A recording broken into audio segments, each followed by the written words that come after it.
ዛሬ ሁላችንም በተለይ ከምግብ በኋላ ሊያስጨንቀን ስለሚችለው የሆድ መነፋት ችግር እናወራለን። ሆዳችሁ ተወጥሮ ወይም ደግሞ ጋዝ በዝቶ ምቾት ነስቷችኋል? እንግዲያውስ ዛሬ በቤታችን ውስጥ በሚገኙ ቀላል ምግቦችና መጠጦች እንዴት ይህን ችግር በአጭር ጊዜ ማቅለል እንደምንችል እናያለን። እስከ መጨረሻው አብራችሁን ቆዩ። ከዛ በፊት ግን የምሰራቸው አስተማሪ ጤና ቪዲዮዎች ላይክ ያንሳችኋልና ይህን ቪዲዮ ስትጀምሩ ላይክ ማድረግ ጀምሩት። መልካም ቆይታ። የሆድ መነፋት የተለመደ የምግብ መፈጨት ችግር ሲሆን በአብዛኛው የተጠበሱ ምግቦችን አዘውትረው በሚመገቡ፣ ከመጠን በላይ አልኮል በሚጠጡ ወይም ደግሞ የአካል ብቃት እንቅስቃሴ በማያደርጉ ሰዎች ላይ ይከሰታል። ሆድ በሚነፋበት ጊዜ በምግብ መፈጨት ስርዓት ውስጥ ጋዝ ስለሚጨምር ሰዎች በሆዳቸው አካባቢ የውጥረት ስሜት ሊሰማቸው ይችላል። ይህንንም ለማስታገስ ግሳት፣ የቃር ስሜት፣ በጉሮሮ አካባቢ የማቃጠል ስሜትና ማቅለሽለሽ ሊያጋጥማቸውም ይችላል። ታዲያም የሆድ መነፋትና የምግብ አለመፈጨት ችግር በሚያጋጥምበት ጊዜ ምን አይነት ምግቦችን መመገብ አለብን? በመቀጠል በዝርዝር እንመለከታለን። አንደኛ፣ ዝንጅብል። ዝንጅብል በስፋት ጥቅም ላይ የሚውል ቅመም ብቻም ሳይሆን ጠንካራ ጸረ ኢንፍላማቶሪ ባህሪ ያለውና የሆድ መነፋት ምልክቶችን ለማስታገስ የሚረዳ እጽዋት ነው። ዝንጅብል ፕሮቲንን ለመሰባበር የሚረዳ ዝንጅቤን የተባለ የምግብ መፈጨት ኤንዛይም ይዟል። ከዚህም በተጨማሪ ዝንጅብል አንጀትን ያዝናናል፣ የኮላይተስ እብጠትን ይቀንሳል፣ የአንጀት እንቅስቃሴን ያሻሽላል፣ እንዲሁም ደግሞ ምግብ በምግብ መፈጨት ስርዓት ውስጥ በቀላሉ እንዲያልፍም ያመቻቻል። የሆድ መነፋትን ለማስታገስ የዝንጅብል ሻይ ወይም ደግሞ በትንሽ የሎሚ ጭማቂ የተበጠበጠ የዝንጅብል ውሃ መጠጣት ይቻላል። ይህም የሚሰማቸው ምቾት ማጣት በፍጥነት ለማቅለል የሚረዳችሁ ይሆናል። ሁለተኛ፣ ሎሚ። በሎሚ ውስጥ የሚገኘው አሲድ በሆዳችን ውስጥ ካለው የጨጓራ አሲድ ጋር ተመሳሳይነት አለው። ይህም የሆድ መነፋትንና ሌሎች የምግብ መፈጨት ችግሮችን ለማስታገስ ይረዳል። ስለሆነም የሎሚ ውሃ መጠጣት እነዚህ ምልክቶች ውጤታማ በሆነ መንገድ ለማቅለል ያስችላል ማለት ነው። በተለይ ጠዋት ጠዋት የሎሚ ውሃን ብትጠጡ የሆድ መነፋት ችግርን በእጅጉ ይቀንስላችኋል። ሶስተኛ፣ ኪያር። የአንጀት መቆጣት በሽታ በተለይ ኢንፍላማቶሪ ቦል ዲዚዝ የተባለው በሽታ በተለያዩ ምክንያቶች ሊከሰት ይችላል። ከነዚህም መካከል የሰውነት በሽታ የመከላከል ስርዓት ራስን ማጥቃት፣ የምግብ አለርጂዎች ወይም ደግሞ በትንሽ አንጀት ውስጥ የባክቴሪያ መብዛት ይገኙበታል። እነዚህ ሁሉ ታዲያ ለሆድ መነፋት መንስኤ ሊሆኑ ይችላሉ። ኪያርን መመገብ ከእነዚህ ሁኔታዎች ጋር ተያይዘው የሚመጡ ምልክቶችን ለማስታገስ ውጤታማ ዘዴ ነው። ኪያር ፍላቮኖይድ በተለይም ደግሞ ኪርሴቲን የተባለ ንጥረ ነገር ይዟል። ይህም ንጥረ ነገር እብጠትን ለመቀነስና የአለርጂ ስሜቶችን ለማስታገስ እንደሚረዳ ይታወቃል። በተጨማሪም ኪያር ከፍተኛ የውሃ መጠን ካላቸው አትክልቶች አንዱ ሲሆን በውስጡም በግምት 96% ውሃን ይዟል።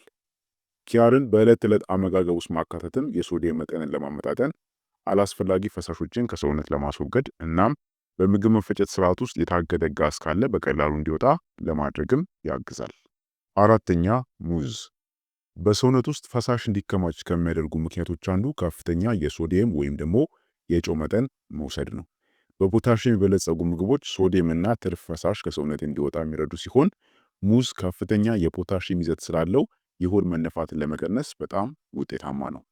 ስለሆነም የሆድ መነፋት ስሜት በሚኖርበት ጊዜ ሁኔታውን ለማቅለል ሙዝን አዘውትሮ መመገብ ይመከራል።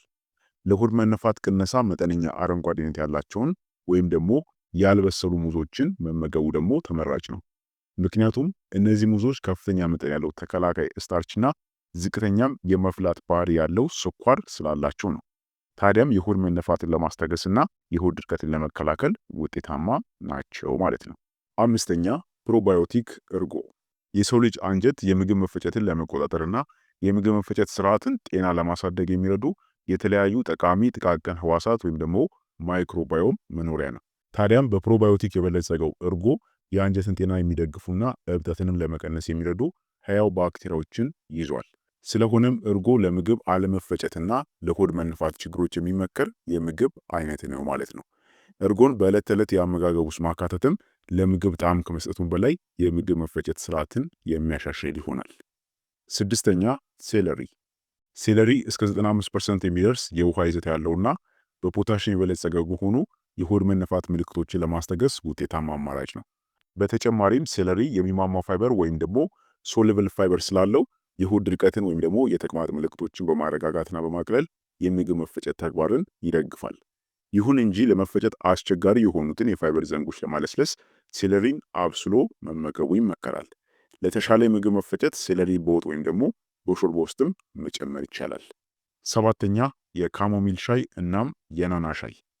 ከራት በኋላ የናና ወይም ደግሞ የፒፐርመንትና እንዲሁም ደግሞ የካሞሚል ሻይ መጠጣት የምግብ አለመፈጨት እናም ደግሞ የሆድ መነፋት ምልክቶችን ለማስታገስ ውጤታማ ነው።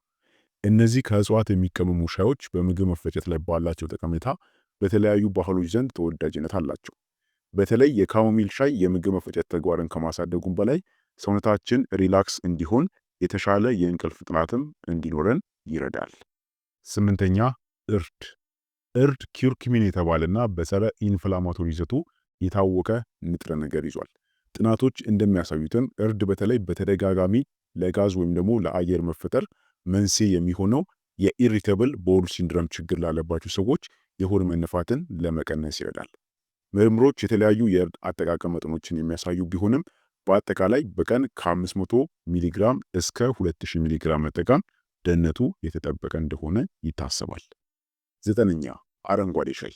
አረንጓዴ ሻይ እንደ ኢፒጋሎካቴቺን ጋር የተባሉ አንቲኦክሲዳንቶች የተሞላ ሲሆን እነዚህም ጎጂ የሆኑ ፍሪ ራዲካሎችን በማስወገድና የሰውነት መቆጣትን ወይም ደግሞ ኢንፍላሜሽንን በመቀነስ ረገድ ከፍተኛ ሚና ይጫወታሉ። ጥናቶች እንደሚያሳዩት ከሆነም የአረንጓዴ ሻይ አንቲኦክሲደንትና ጸረ ብግነት ባህሪያትም እንደ ሆድ መነፋት ያሉ የጨጓራና የአንጀት መቆጣት ምልክቶችን ለማስታገስ ሊረዱም ይችላሉ። በተጨማሪም በውስጡ ካይፌን የያዘ ሲሆን ይህም የምግብ መፈጨት ስርዓት እንቅስቃሴን በማነቃቃት እንደ ተፈጥሯዊ ማለስለሻ በመሆን መደበኛ የሽንትና የሰገራ ሂደትን ይደግፋል። አስረኛ ፓፓያ። ፓፓያ የምግብ መፈጨትን የሚያግዝና የጋዝ መከማቸትን የሚቀንስ ፓፔን የተባለ ኤንዛይምን ይዟል። በተጨማሪም በፋይበርና በቫይታሚን ኤ የበለጸገ በመሆኑ ለምግብ መፈጨት ስርዓት ጤናና እንዲሁም ደግሞ ለአጠቃላይ ደህንነታችንም ጠቃሚ ነው። የበሰለ ፓፓያን እንደ ፍራፍሬ መመገብ ወይም ደግሞ እንደ ፓፓያ ሾርባ አዘጋጅቶ መጠጣት ይቻላል። ሁለቱም ጣፋጭና አልሚ ናቸው። ይሁን እንጂ የጨጓራና የአንጀት ችግር ያለባቸው ሰዎች ፓፓያን ባይመገቡ የሚመከር ነው። 11ኛ አናናስ። አናናስ ብሮሜላይን የተባለ ለምግብ መፈጨት የሚረዳ ኤንዛይም አለው። ይህም ኤንዛይም በሆድ ውስጥ ፕሮቲኖችን ለመሰባበር ይረዳል። በዚህም የሆድ መነፋትን የሚቀንስ ይሆናል። የሆድ መነፋት ወይም ደግሞ የምግብ አለመፈጨት ችግር ካጋጠመ አናናስ መመገብ ወይም ደግሞ አናናስ ስሙዚ መጠጣት ምልክቶቹን በእጅጉ ለማስታገስ ይረዳል። ስለዚህ እንግዲህ እነዚህ የተመለከትናቸው 11 ምግቦች በዋነኛነት የሆድ መነፋትንና እንዲሁም ደግሞ የምግብ አለመፈጨት ችግሮችን ለመቀነስ የሚረዱ ምግቦች ናቸው። ነገር ግን ከነዚህ ምግብና መጠጦች በተጨማሪ የሆድ መነፋትን ለመከላከል አዘውትሮ የአካል ብቃት እንቅስቃሴ ማድረግ ያስፈልጋል። ምግብን በዝግታ መመገብና እንዲሁም ደግሞ በደንብ አኝኮ መዋጥ ያስፈልጋል። አነስተኛ መጠን ያላቸው ምግቦች በየተወሰነ ሰዓት ልዩነት በተደጋጋሚ መመገብ ይመከራል። በአንዴ ብዙ መመገብ ጥሩ አይደለም። የሆድ መነፋትን እንዲሁም ደግሞ የምግብ አለመፈጨትን ያስከትላልና ማለት ነው። ሌላው ሆድን ማሸት፣ ይሄ ማለት በክብ እንቅስቃሴ ማሸት ለሆድ መነፋት እንዲቀንስ መፍትሄ ይሆናል ማለት ነው። እነዚህንም ዘዴዎች ብትጠቀሙ ይህን ችግር ለመቀነስ ይረዳችኋል ማለት ነው። ማወቅ ያለብን ነገር በአብዛኛው ጊዜ የሆድ መነፋት ስሜት በጥቂት ሰዓታት ውስጥ በራሱ የሚጠፋ ነው። ነገር ግን ከዚህ ስሜት በቶሎ ለመገላገል የሚረዱ አንዳንድ ምግቦች አሉ። እነዚህ የተመለከትናቸው ምግቦች ናቸው። ታዲያም የሆድ መነፋቱ ግን ከአንድ ወይም ደግሞ ከ2 ቀናት በኋላ ካልጠፋ ወይም ደግሞ እየባሰ ከሄደ ከሐኪም ዘንድ መነጋገርና እንዲሁም ደግሞ ሕክምና ማድረግ ያስፈልጋል ማለት ነው።